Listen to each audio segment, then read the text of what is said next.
To kick the show off, a fantastic artist who was on, I think, maybe our second series, and she has got a new album out called Post. She's going to be doing a hyper ballad. Ladies and gentlemen, Björk. Björk is one of the most interesting musicians ever. When it lands, will my eyes be closed or open? Throughout her career, the Icelandic singer has done a lot for music. While technically her debut was in 1977, starting at the age of 11, her real breakthrough would be her time as lead singer for the alt-rock band The Sugar Cubes.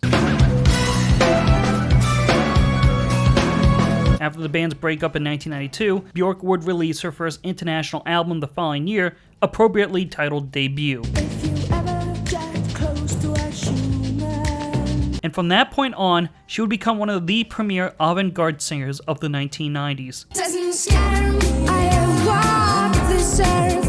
With the critical acclaim of her unique musical styles as well as being commercially successful, even in the United States, she has remained one of the most influential people in the music industry. And with just as influential as her music and albums, Björk would also have just as many noteworthy music videos. In the 1990s alone, there are many music videos in Björk's videography that have been acclaimed and award-winning, some even being considered among the greatest music videos ever made.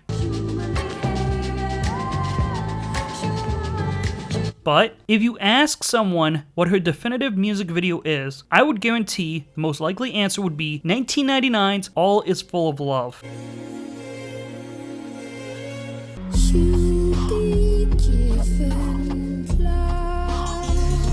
There's something about this music video that manages to resonate with people after all these years. Something about it that results in it being one of the most recognizable music videos ever made. Not from the direction.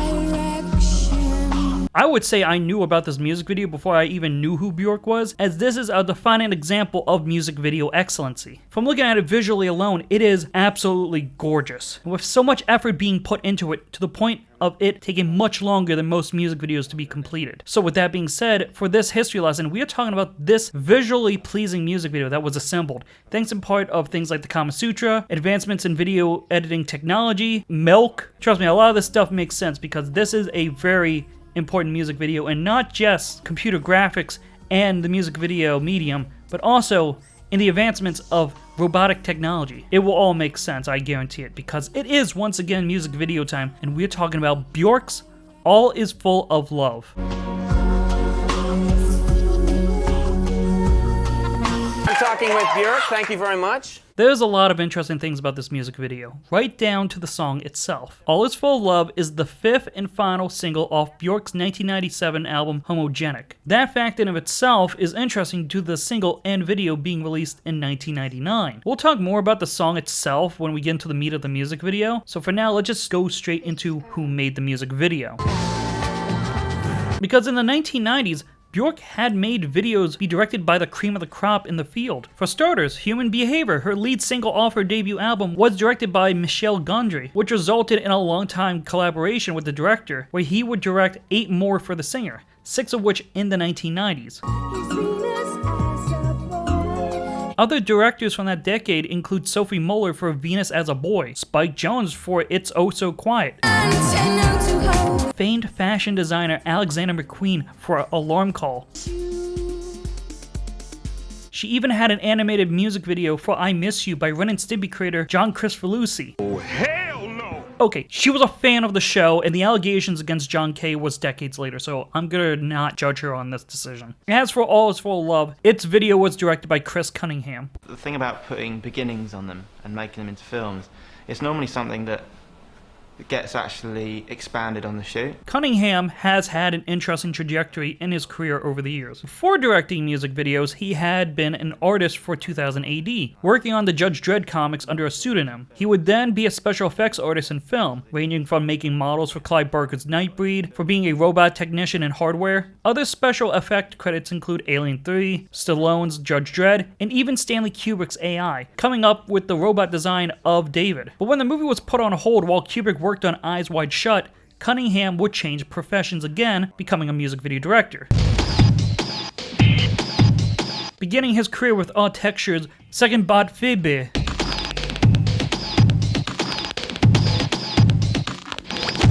Other artists he would work with include Jesus Jones, Portishead, Madonna, Square Pusher, and most notably,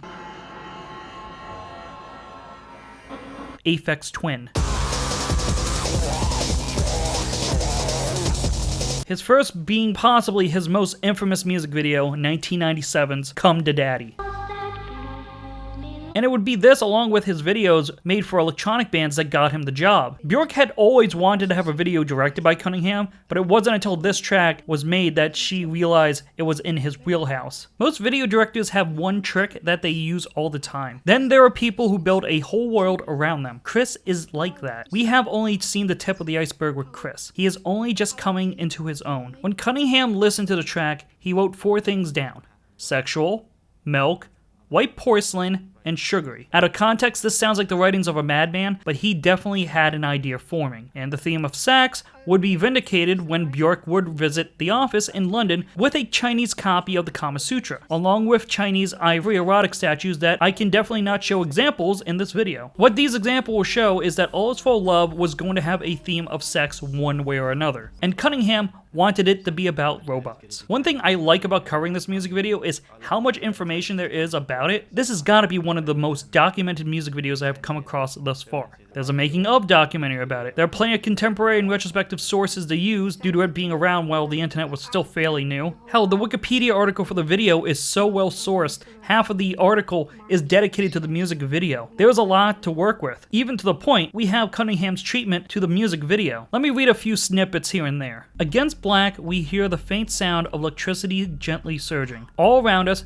banks of fluorescent lights behind plexiglass flicker to life at random, illuminating an elegant, pristine, white environment. It has a Japanese feel to it, a simplicity in its design. As we track forwards, we are dwarfed on either side by 2 enormous medical industrial robots. In unison, they sweep around towards a workspace littered with eggshell white plastic parts. As we get closer, the parts become more visible and reveal an organic nature. Their shape resembles humanoid forms. From above, we see clearly a female form in a fetal position, completely abstract and disassembled. Although it is artificial, it is beautiful and elegant. The machines set to work in extreme slow motion, their arms gracefully engaging with the incomplete human form, removing and adding parts to the partially hollow plastic shell and its matte black, complex inner workings. Although only the front portion is in place, its features are clearly those of Björk's, albeit the smooth panels of a Japanese motorbike. The eyes open as the robot arms construct consciousness. Warm sparks fly against the cold blue-white plastic. It feels like we are watching the last stages of an artificial intelligence birth. As it starts to sing, the elegance of the song and the imagery is contrasted by the abstractions caused by this incomplete form. It never quite becomes whole. As the track unfolds, so too does the imagery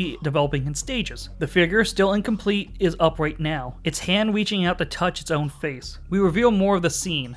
Gentle white fluid, like milk, starts to wash over the form and eventually engulfs it. When the form emerges from the vat, we reveal that it is number 2 in a series. Still with Björk's features, the 2 artificial intelligences begin to engage with one another, locked together in a surreal embrace, parts intertwined and fused. We concentrating now on details: kissing, slow motion white fluid, fluorescent light. The imagery is slowly becoming more sexual, but way too surreal and abstract to be offensive. We see the plastic bodies begin to unfold like strange flowers. The last sequence of shots we pull back very wide reveal an indescribably abstract life form made by the 2 unfolded artificial humanoid forms. It's like Kama Sutra meets industrial robotics. While a lot of that does happen in the music video, obviously some of this stuff had to be cut out. As Cunningham said in an interview with Dazed and Confused, now known as Dazed, I knew them and liked them, but I couldn't figure out how to keep the explicit sexuality and still make it broadcastable. It's a combination of several fetishes: industrial robotics, female anatomy, and fluorescent light in that order. It was perfect. I got to play around with the 2 things I was into as a teenager: robots and porn. The treatment also included his previous work he'd done with robots and told Björk, I think these 2 could work. As such, this video was signed off and production began. You suddenly realise when you come in with ideas and stuff, how many things from the past start cropping up.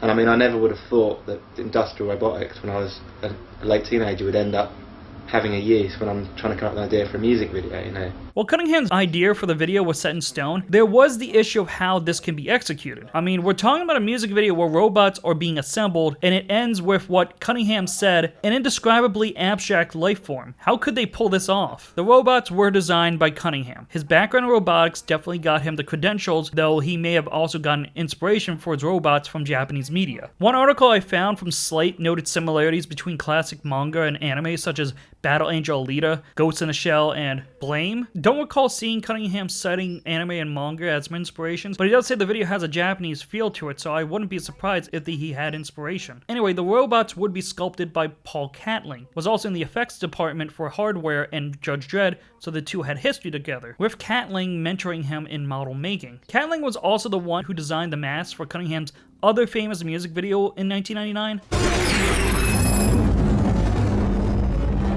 Aphex Twin's Window Licker.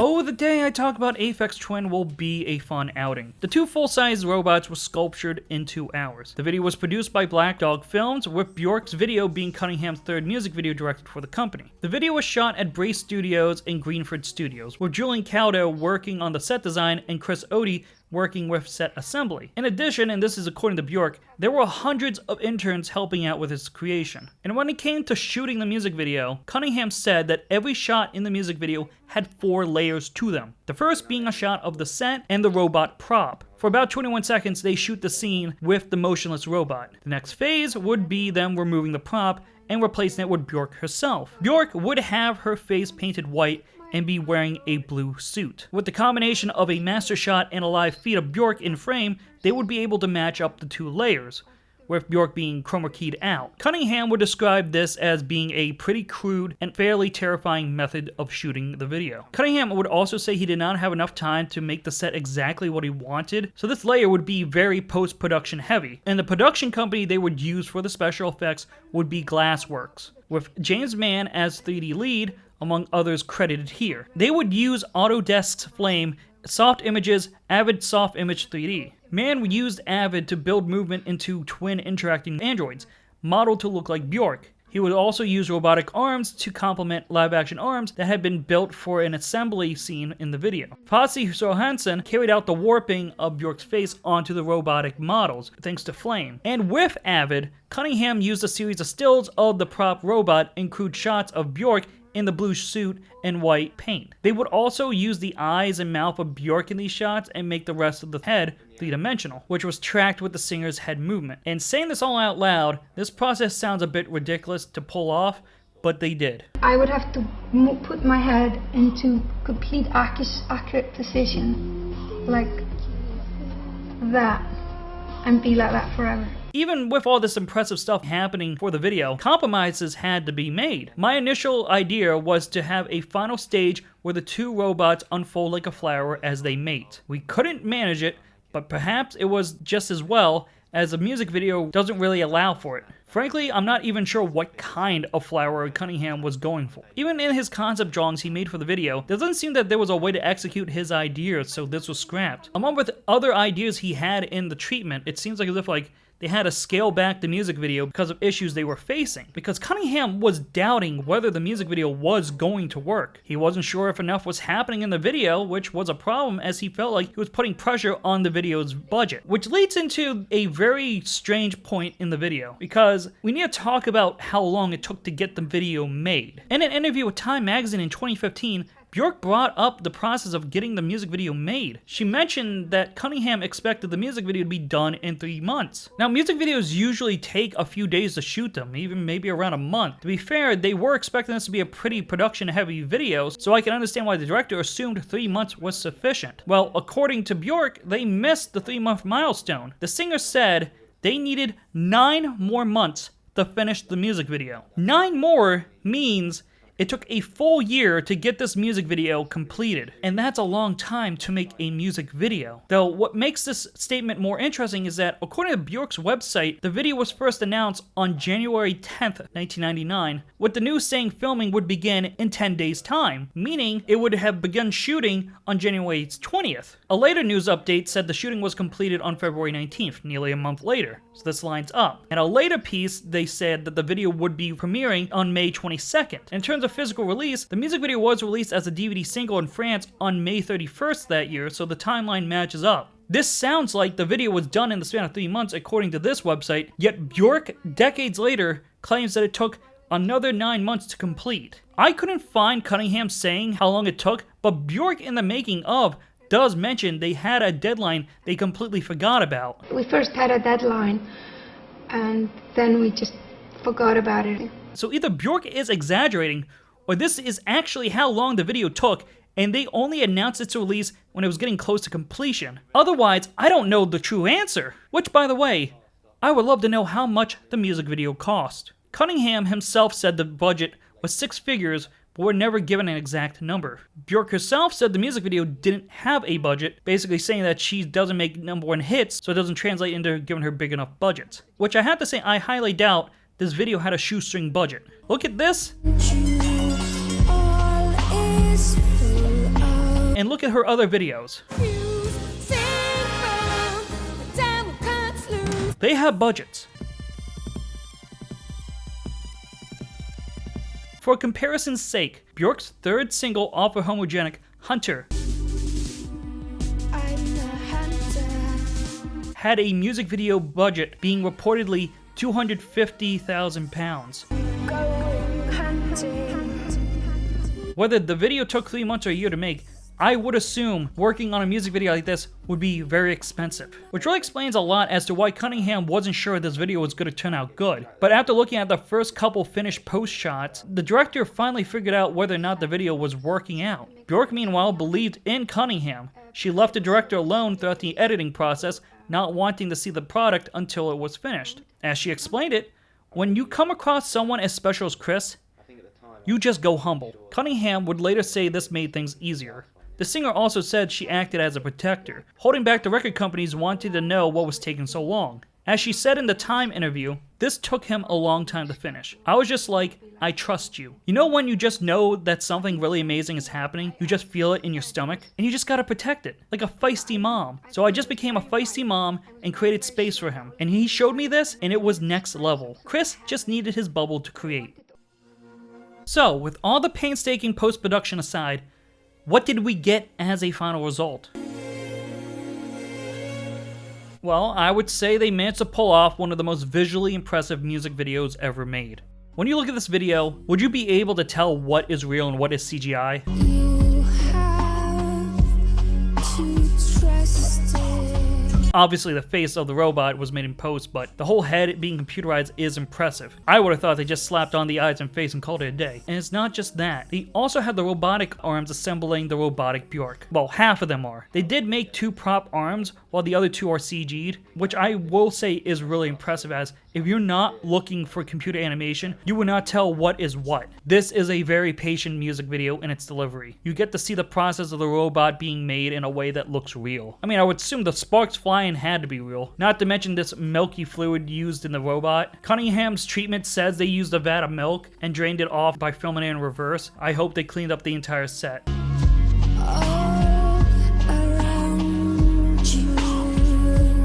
There are 2 things I think that really help sell the music video immensely. One being, of course, the animation. This holds up incredibly well 25 years later. I mean, we're talking about 1999, a period where there are a lot of advancements in computer animation, especially after Toy Story.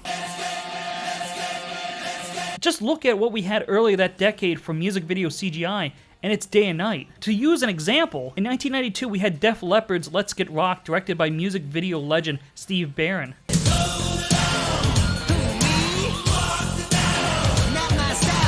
How on earth does a video that was done by the same director as Dire Straits' Money for Nothing end up looking worse than a video made 7 years prior? Suppose a rock's out of the question.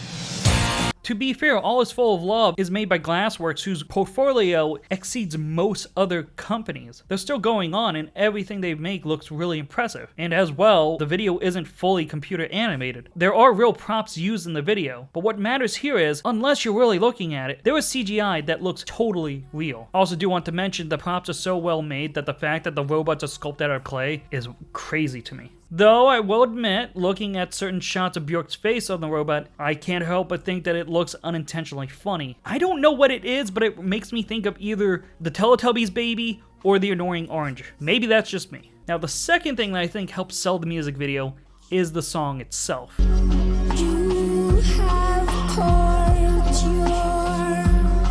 As there's an interesting amount of detail about the creation and eventual usage that factors in the themes in the music video. In an interview with Record Collector, Björk talked about the process of making the song. That song's from a moment that I've had a pretty rough winter, and then it was a spring morning, and I walked outside and the birds were singing. Spring is here. I wrote the song and recorded in half a day. It just clicked. You know, you're not too stubborn, don't be so silly, there is love everywhere. The feeling, the emotion of the song was like completely melting and loving everything and feeling like everything loved you. After a long time of not having that, the song in essence is actually about believing in love. Love just isn't about two persons.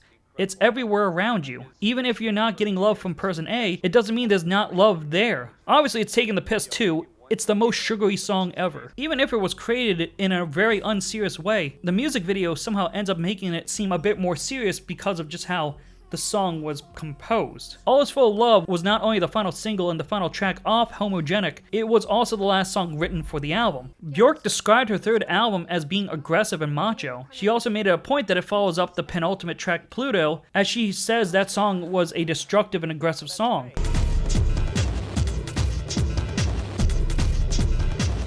In Icelandic mythology, you have this saga where the gods get aggressive and the world explodes and everyone dies, and then the sun comes out and everything starts all over again. It's the final track of Homogenic after Pluto, which stands for death. All Is Full of Love is like the birds coming out after a thunderstorm. And Björk would consider All Is Full of Love, in a way, the first song to her fourth album, 2001's Vespertine. It's a very fascinating thought process the singer has, especially when you have to factor in that the song in the music video is not the version in the album.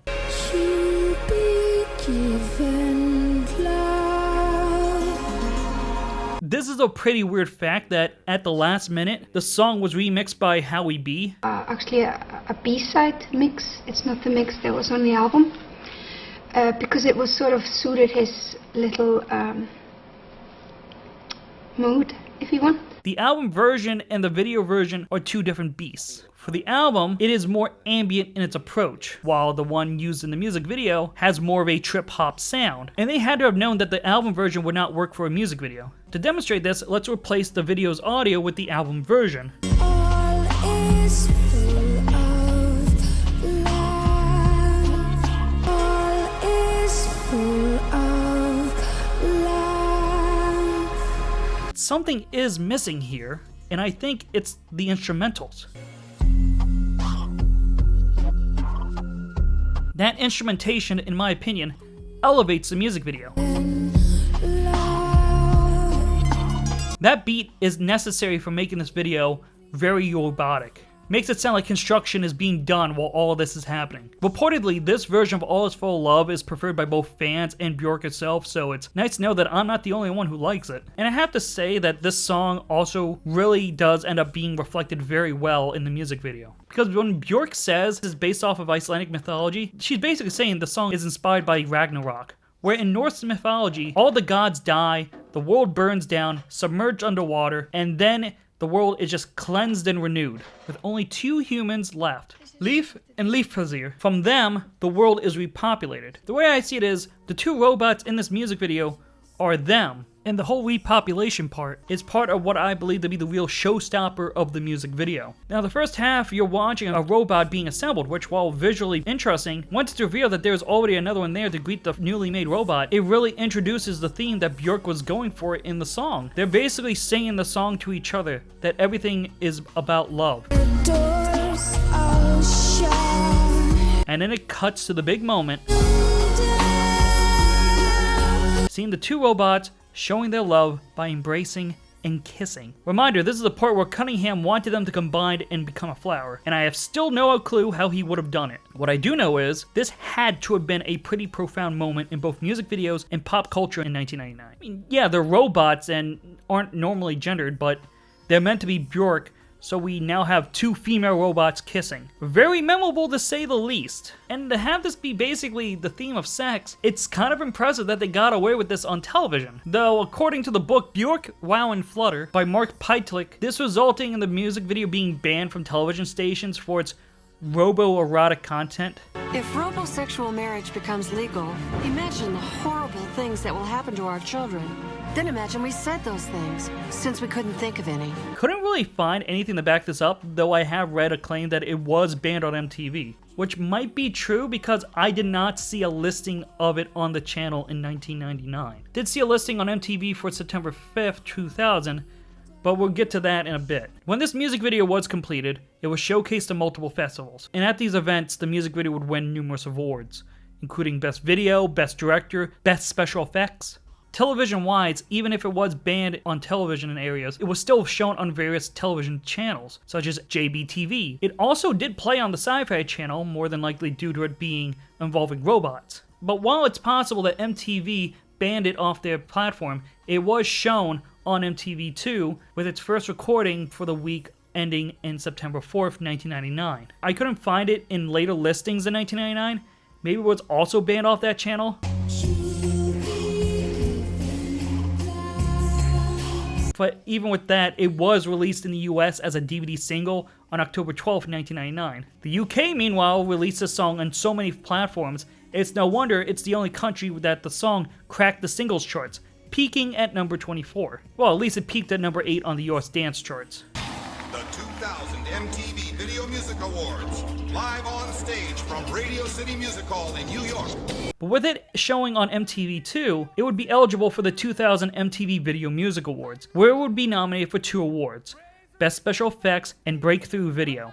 And the winner is... Get to peek in Serena here. has it. I've been trying to peek in here. Let's take a little look. It's Björk. All is full of love. Congratulations. If she were here, we would be giving her one of these beautiful moon men.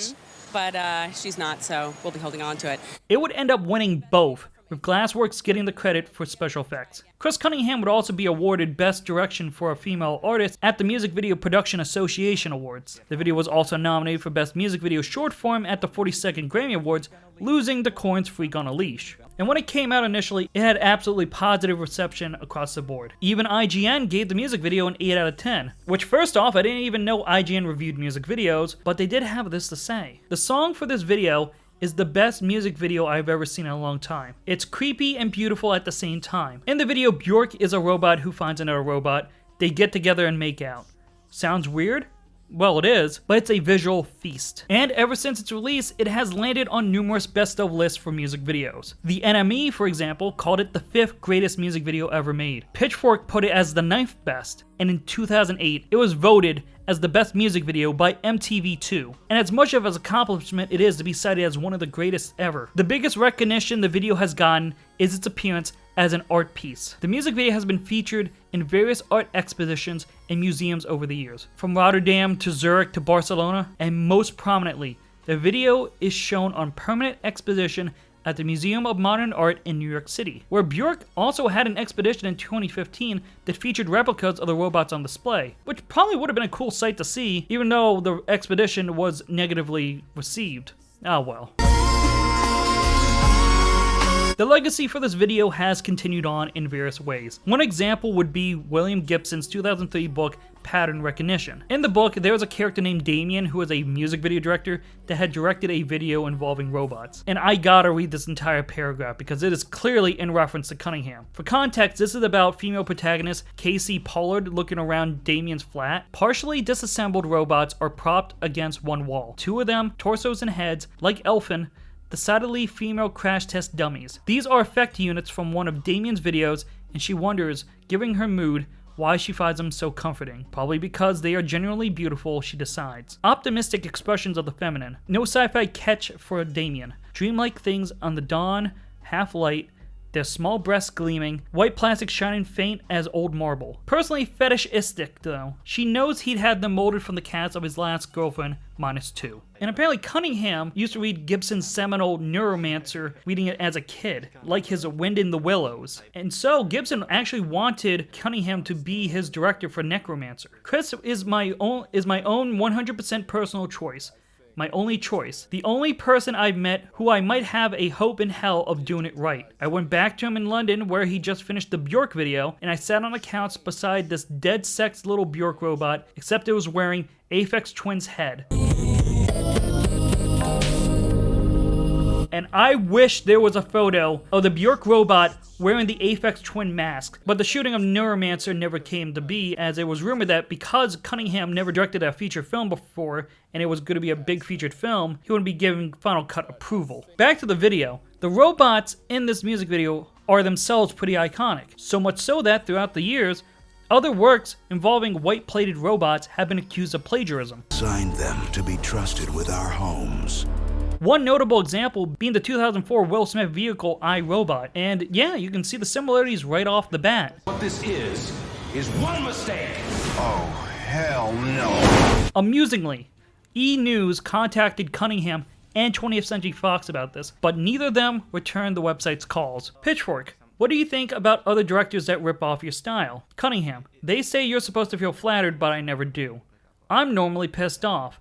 I think the thing that's frustrating is the copycats normally have a big audience, and I don't want these audiences to think that I've copied them. I don't want someone to come up and say to me, the robot in your Björk video is copied from iRobot.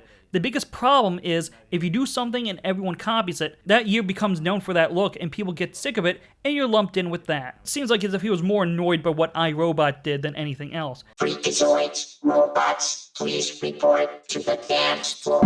A more blatant example of this would be the Svedka vodka ad from 2005. Come on and wind me up. Dance, baby. I mean, doesn't this look familiar? Come on and wind me up. Svedka, voted #1 vodka of 2033. And even more fairly recently, Timon Smith of the South African online newspaper The Times said that 2015's Chappie ends with a rip-off of the music video. And after watching it,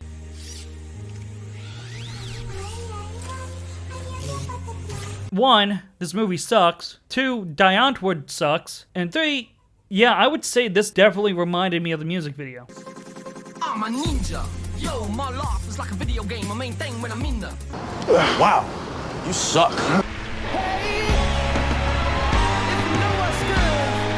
Even Slate magazine said there was notable similarities in the robot design for Justin Timberlake's Filthy music video.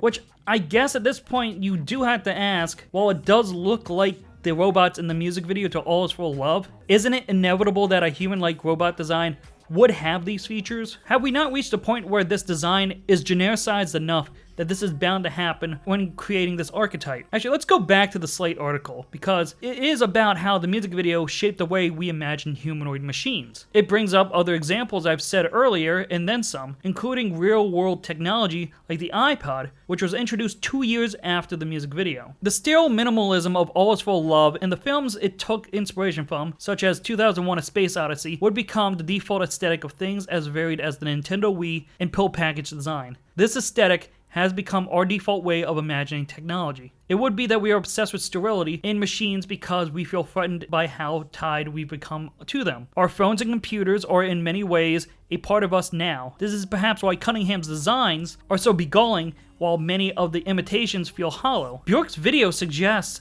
that underneath the hard plastic, our technology are actually a part of us. The writer of the Slate piece, Benjamin Frisch, would email Sarah Kessler, the Hellman Professor Emerita of Computer Science and Human-Computer Interaction at Carnegie Mellon University, about the music video and how the aesthetic resonated in robot and research. She said this: "I do think there is artistry in this video. At the same time, The video reinforces stereotypes through the use of Playboy-style provocative female robots and the repetition pre-programmed robots that are asserting the robot's parts. Maybe someday a video will show at least one of the anthropomorphic figures as non-white, old, disabled, or plus size in smarter robots. Okay, I get what she's saying, but does it not feel like as if she's inferring something? It just seems like there's a wild implication she's making in that statement. I just think that Chris Cunningham ended up making one of the most famous robot aesthetics in 1999 and managed to become a major influence for the 2000s and onward. And at the same time, it's really disappointing because All Is Full of Love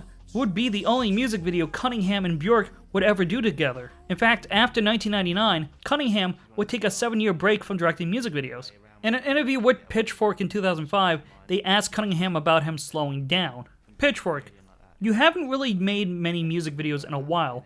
What made you slow down?" Cunningham: "I worked on 2 feature film projects that I then abandoned. That counts for 3 years. Add another year working on Rubber Johnny. In that time, I was also working on a long-form video with Square Pusher that's not yet finished. And I've been making music myself, learning music and learning lots of new techniques with digital editing and generally improving my craft. I've always tended to have periods while I'm on sabbatical or something. I just disappear for a couple years and then suddenly come back and have intense periods of productivity. Before I did a lot of my videos, I had been sitting around for a couple years not doing much and then suddenly worked like a dog for 2 years. I feel like I'm about to do that again actually. I'm about to do a period of putting loads of new stuff out like a feature film. Get busy again." As I'm making that statement, it doesn't look as if that Square Pusher project ever got anywhere. As of now, he's only directed 2 music videos. Sheena is a Parasite by The Horrors in 2006. And New York is Killing Me by Gil Scott-Heron in 2010. Meaning we haven't gotten a music video by Chris Cunningham in 15 years. And I just think that we might be well past the possibility of seeing another Chris Cunningham video, even if he is saying he's on a sabbatical. Though it does seem like he did a video installation expedition in 2024. I just don't know if we'll ever see any more music videos by him. As for Björk, she is still active in music and has 67 music videos under her belt.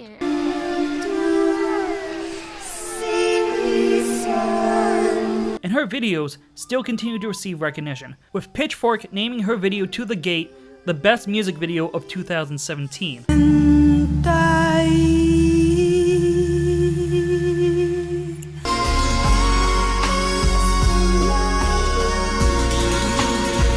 But even if she is still making great music videos, it is All Is Full of Love that continues to be a centerpiece in pop culture. It is so synonymous with Björk, you could argue this being one of her highest points in her career, even though she made sure Cunningham had his independence. And that's pretty cool of her to do. This music video goes beyond being a music video and has since been seen as an art piece. And this is an instance where its reputation precedes itself and is revolutionary. The only thing I have left to say before my outro catchphrase is that this video is full of love. Thanks for your time.